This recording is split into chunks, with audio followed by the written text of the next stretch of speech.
फीता काटो। हाँ, ताली बजाइए। माननीय श्री महेंद्र पाल सिंह जी, आज वर्तमान विधायक अपने क्षेत्र के। बताइए, जहां आप लोग बुलाते हैं वहीं तैयार रहते हैं, इसमें दो राय नहीं। हम देख रहे हैं हर एक मंच पर हमारे पहुंच जाते हैं, हर जगह में जाते हैं, छोटा भी मंच हो वहां भी चले जाते हैं, संडा वाले जगह में भी। ऐसा सरल विचार का विधायक होना भी चाहिए। कभी भी चुनाव हो तो ऐसे व्यक्ति का चुनाव करना चाहिए जो व्यक्ति अपने बीच में पहुंच करके काम करे। आप छोटे जग में बुलाएं, किसी की लड़की का शादी हो, कोई ऐसा व्यवस्था हो, जब बुलाएंगे तब ना आएंगे। तो सभी लोगों के घर के विधायक है, ये बनावटी थोड़ो ना है। ये पहला फीता कटा है, दूसरा फीता माननीय प्रमुख जी जनार्दन जायसवाल जी आगे थोड़ा बढ़िए आप, बड़ी कृपा है भाई, फूल चढ़ा करके थोड़ा एक फीता भी काट लें। हाँ, ताली बजाइएगा। ये वर्तमान प्रमुख चेयरमैन, ये अपने वहां के अभी जो हुए हैं नए संजय मदेशिया जी, जिनके कर कमलों द्वारा ये तीसरे नंबर का फीता कट रहा है। बड़ी कृपा, हमारे बाबा जी बहुत पटत रहे यहाँ से। वाह, इधर देखिए।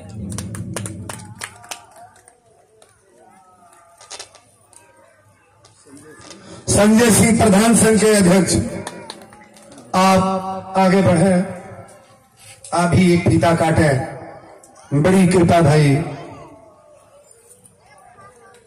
और हमारे लव सिंह किसान नेता हमारे लव भैया, आप भी आगे बढ़े, एक फीता काटे आप। जिला मंत्री नरेंद्र सिंह गोरखपुर, ये लास्ट फीता कटने जा रहा है। थोड़ा विधिवत आप लोग ताली बजा देंगे। बड़े भाग्यशाली आप लोग हैं कि आप लोगों के बीच में ऐसे ऐसे लोगों का आगमन हुआ है। हाँ, चलिए, बड़ी कृपा। और बनाई माइक बाबू FM माइक बनो थोड़ा सा, सबसे तो बुलवाएंगे नहीं, लेकिन विधायक जी से 2 मिनट ये जरूरी भी है ना। व्यासपीठ है और इतने बड़े पद मिलने के बाद 2 शब्द न बुलवाया जाए तो गड़बड़ हो जाएगा। चेयरमैन सब नहीं बोलेंगे, बड़ा प्रमुख नहीं बोलेंगे, लेकिन विधायक जी से तो बुलवाया जाएगा।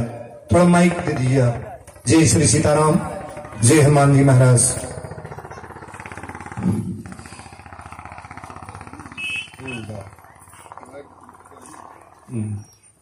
ग्राम सभा नैया पार में श्री श्री विष्णु महायज्ञ के आज के इस कार्यक्रम में, इस व्यासपीठ पर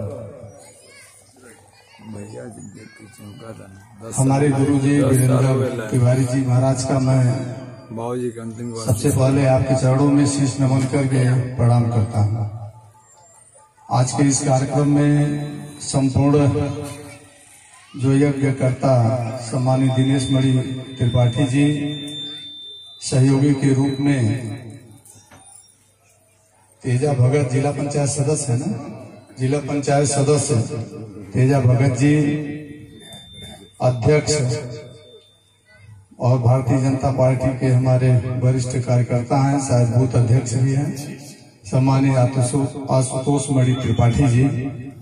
आज के इस कार्यक्रम में इस ब्लॉक के सम्मानित ब्लॉक प्रमुख जनार्दन जायसवाल जी, वर्तमान चेयरमैन संजय मदेशिया जी, इस ग्राम सभा के सम्मानित ग्राम प्रधान संतोष सिंह जी, उदयभान गुप्ता जी, दिनेश कनौजिया जी, खिलावन निषाद जी, गोलू यादव जी, अयोध्या निषाद जी, गुन्नू मणि त्रिपाठी जी, डॉक्टर जयप्रकाश जी, क्या है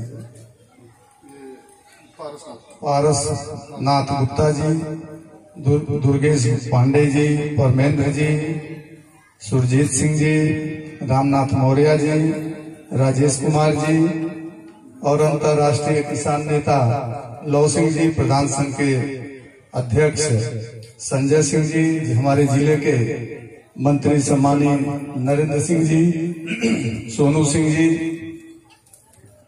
कोई छूट रहा भाई, नन्हे सिंह जी,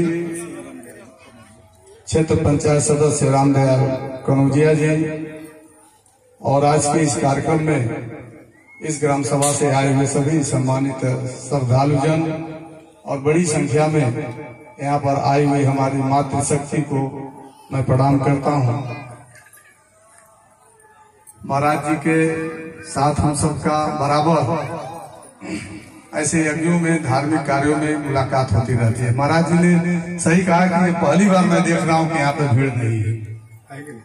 हमारे वहाँ जब महाराज जी ग्राम सभा परमेश्वरपुर में जब महाराज जी का यज्ञ होता है तो मैं कह सकता हूँ कि हम सब जब जाते हैं तो जगह नहीं रहती है वहाँ पर, कम से कम 3 से 4 हजार लोग। और मैं समझता हूँ कि उसमें हमारी माताएं बहुत संख्या, परमेश्वरपुर में तो गुरु जी मैं समझता हूँ कि अगर 4000 लोग हैं तो उसमें 3000 महिलाएं हैं, बड़ी संख्या में। ये सौभाग्य है कि महाराज जी का यहाँ पर जो इस व्यासपीठ पर बैठ करके आपके द्वारा जो अमृत वर्षा हो रही है, ये कम लोगों को सौभाग्य मिलता है कि यह यज्ञों की परंपरा ये बहुत पुरानी परंपरा है, अनादिकाल से चली आ रही है। हम सब सौभाग्यशाली हैं कि हम सब हिंदू सनातन धर्म में हम पैदा हुए हैं। और अभी हमारे जो महाराज जी ने अभी कहा कि राम को 14 वर्ष का वनवास हुआ था और कैकेयी ने ही राम को 14 वर्ष का वनवास मांगा था। लेकिन क्यों मांगा था, इसके पीछे कारण था। पहला तो है कि त्रेता युग में अगर किसी राजा का 14 वर्ष वनवास हो गया तो फिर वह कभी राजा नहीं बन सकता था। 14 वर्ष तो मां कैकेयी ने यही सोच के मांगा था कि राम जी का 14 वर्ष का वनवास हो जाएगा तो फिर भरत हमेशा हमेशा के लिए जो है राजा हो जाएंगे। लेकिन भरत ने क्या किया, माँ के उस बुने बनाए जो जाल था, जो उन्होंने सोचा था ऐसा राम के लिए, भरत ने उसे क्या कहेंगे उसको, उस उनकी जो सोच थी उससे पानी फेर दिया। यानी भरत ने कहा कि नहीं, मुझे गद्दी स्वीकार ही नहीं है, मेरे भाई राम बड़े हैं तो राम का ही अधिकार है, तो मैं कैसे उस गद्दी पर बैठ सकता। ये भाव आप देखिए, मैं बहुत ज्यादा नहीं बोलूंगा, महाराज जी ने 10 मिनट का समय दिया है। ये भाव आप देखिए कि भाई का, और इसी में सब छिपा है। हम सब आते हैं यहाँ पर बैठ करके प्रवचन सुनते हैं और यहाँ से जब हम दूर जाते हैं तो वो सारी चीजें हम विस्मृत कर देते हैं, भूल जाते हैं। हम हमेशा धर्म के मार्ग पर चले, धर्म ही हमें सत्य के मार्ग पर चलने की प्रेरणा देता है। धर्म और सत्य, मैं तो कहूंगा कि अगर आप धर्म प्रेमी सज्जन हैं तो आप सत्य से कभी विमुख नहीं हो सकते। धर्म और सत्य दोनों साथ साथ चलते हैं। आप किसी धार्मिक प्रवृत्ति के व्यक्ति को देखिए, उसका नुकसान भले हो जाएगा लेकिन वो किसी दूसरे का क्षति नहीं करेगा। तो यह यज्ञ है, यह यहाँ से अमृत वर्षा हो रही है। तन मन तो पवित्र होता है लेकिन अगल बगल का वातावरण भी पवित्र होता है। जब हम घर पर कथा करते हैं तो हवन करते हैं ना, उसमें जो हम आहुति डालते हैं कितना अच्छा, उससे जो वायुमंडल में जो हमारा जो वो वायुमंडल में जो उसका सुगंध जो जाता है, आप सोचिए घर का वातावरण कितना शुद्ध होता है। अगल बगल के हमारे जो पड़ोसी लोग भी हैं उनको भी महसूस होता है कि यहाँ पर क्या हुआ, बैठ गया, लाइट भाग गया, नहीं लाइट गया, बैठ गया ना, हेलो इसका सेल डाउन हो गया। तो वो वातावरण को पवित्र रखता है। तो ये जो ऋषि मुनियों ने जो ये परंपरा डाली है, इससे तो एक तो हमारा तन मन पवित्र होता है, और साथ ही साथ वैज्ञानिक महत्व क्या कि वातावरण भी जो हमसे प्रदूषित होता है उसको भी शुद्ध करने का यह यज्ञ कार्य करता है। चैनल है यूट्यूब में। तो राम के आदर्श को ही हम अपने अंदर आत्मसात करें, भरत के आदर्श को अपने अंदर आत्मसात करें। लेकिन मैं यही प्रश्न आपके बीच में छोड़ता हूँ कि क्या राम के आदर्शों को, कि जिसे गद्दी की तैयारी हो रही है कि इन्हें राजा बना दिया जाए, लेकिन माँ के उस वचन को जो पिता को उन्होंने कहा कि नहीं 14 वर्ष के लिए जाना है, और पिता ने आज्ञा दिया, रघुकुल रीत सदा चली आई, प्राण जाए पर वचन न जाई। राजा जो दशरथ जी थे उन्होंने वचन दिया था माँ कैकेयी को, और वो उस वचन का पालन करते हैं और राम को आदेश देते हैं, और भरत को जब गद्दी मिलती है भरत स्वीकार नहीं करते हैं। इसी में सारा भाव छिपा है, मैं अभी पहले आपको बता चुका। तो राम के आदर्श हो गए, भरत के आदर्श हो, यही अपने अंदर अगर हम आत्मसात कर ले तो यही राम राज्य है। लेकिन हम क्या कर रहे हैं, एक भाई भाई एक दूसरे के लिए क्या है, एक ही माँ के तन से पैदा हुए हम 3-4 भाई, माँ तो एक है, पिता तो एक है, पैदा हुए हम 4, हम बट गए। तो ये जो राम का आदर्श है इसी को अपने अंदर आत्मसात करें। देखिए पहले संयुक्त परिवार होता था, आज हम सब एकल परिवार की तरफ हम बढ़ रहे हैं बहुत तेजी के साथ। हर परिवार, हम कहीं शादी अगर अपनी बेटी का अगर देखने जाते हैं तो पहले ये होता है कि लड़का क्या भाई है। पहले क्या होता था, जब पिताजी आते थे तो ये कहते थे कि बहुत बड़ा परिवार है, 5 भाई हैं सर। आज क्या है, नहीं वहां शादी नहीं होगी। ये जो पश्चिमी सभ्यता हम लोगों के ऊपर जो हावी हो रही, एकल परिवार, ये नहीं होना चाहिए। संयुक्त परिवार होता है, उस पर अगर कहीं कोई विपत्ति आती है तो पूरा परिवार मिलकर के उस विपत्ति का सामना करता है। जिस तरह से आज केंद्र और प्रदेश में मोदी जी और योगी जी कर रहे हैं, आप सबके सहयोग से एक अच्छी सरकार चल रही है, राम राज आ गया है, राम जी का मंदिर बन रहा है, काशी विश्वनाथ है, बाबा काशीनाथ विश्वनाथ का कॉरिडोर बन करके तैयार हो गया, आपका फर्टिलाइजर बंद हो गया था वो चालू हो गया, चीनी मिल चालू हो गई, एम्स बन गया, सड़कें अच्छी बन गई। ये राम राज्य है। सरकार की सभी योजनाएं आपके दरवाजे तक पहुंच गई, ये राम राज्य है। यानी केंद्र और प्रदेश सरकार से चली हुई योजनाएं आपके आंगन तक पहुंचे। यही राम के राज्य में भी था। लोग कहते थे शेर और बकरी एक घाट पर पानी पीते थे। तो आज केंद्र और प्रदेश सरकार की योजनाएं आप तक पहुंच रही हैं। पहले भी सरकारें थी, ये सुविधाएं नहीं मिल रही थी, गांव में बिजली नहीं पहुंची थी, पहुंची भी थी तो कहीं कहीं पहुंची थी। आज हर घर को बिजली मिल रही है, सबको शौचालय, आवास, किसान सम्मान निधि, प्रधानमंत्री आयुष्मान गोल्डन कार्ड में 5 लाख रुपए की व्यवस्था, ये सारे के सारे क्या है, ये राम राज है। सबका साथ, सबका विकास और सबका विश्वास और सबका प्रयास, ये यज्ञ हो रहा है। कितनी अच्छी बात, महाराज जी आपसे ये प्रयास कर रहे हैं। देखिए यज्ञ में बहुत पैसा खर्च होता है और ये एक व्यक्ति के बस की बात नहीं है। दान देने से घटता नहीं है, आप दे करके देखिए, कहीं न कहीं ईश्वर जरूर आपकी मदद करेगा, लेकिन आपके भाव अच्छे होने चाहिए। अगर आपका भाव अच्छा होगा कभी भी ईश्वर आपको किसी चीज की कमी नहीं देगा। लेकिन आप किसी की हत्या कर दें, किसी की जमीन पर डकैती डाल दें, किसी का लूट लें, वो पैसा काम नहीं आता है।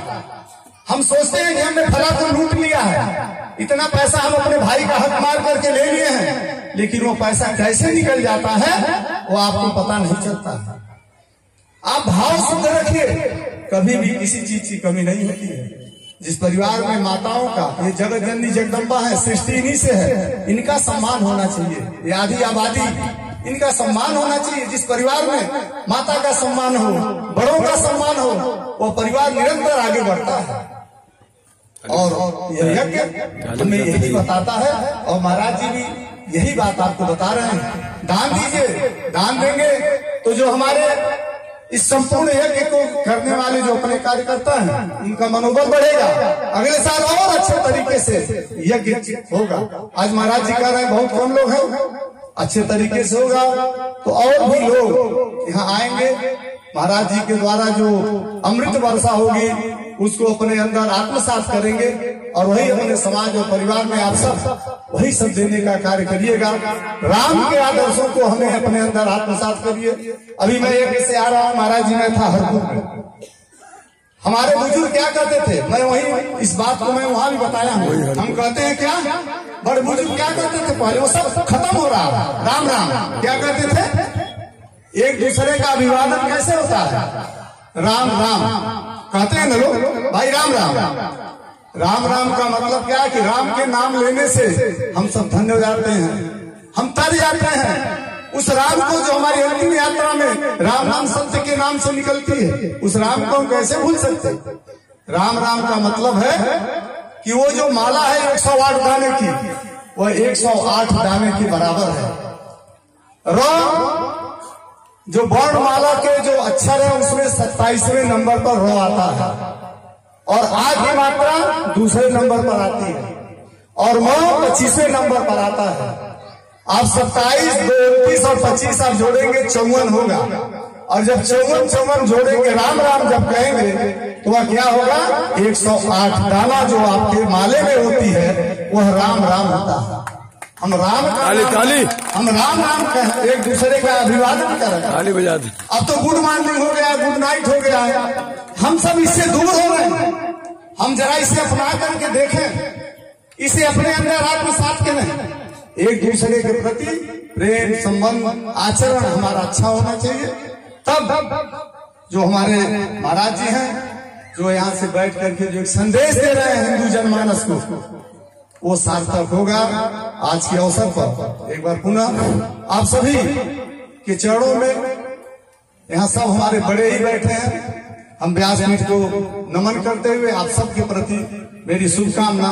जय हिंद, जय भारत। बोलो वृंदावन बिहारी लाल की जय। अब आप सभी लोग खड़े हो जाएं।